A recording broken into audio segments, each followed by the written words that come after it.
Me rastin e 24 maj, ditës së iluministëve mbar Sloven Shën Kirili dhe Metodi, Komuna e Gostivarit ka shtruar drek për mësimdhënësit e pensionuar maqenas të Gostivarit. Në drek mori pjesë edhe vetë kryetari Valmon Limani, i cili tha se këto organizime vijnë për të treguar respekt ndaj mësimdhënësve.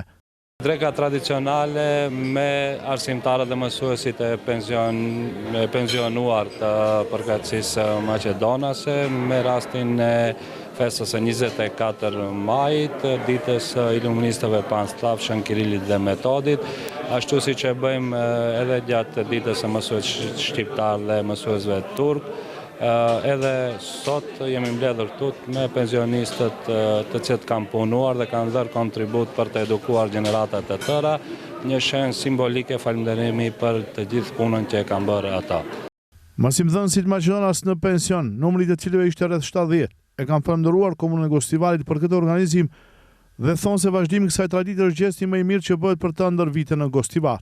Ndryshe, drek solemn e Komuna e Gostivarit shtron edhe për mësimdhënësit shqiptar çdo vit më 7 mars dhe për ata turq më 21 dhjetor.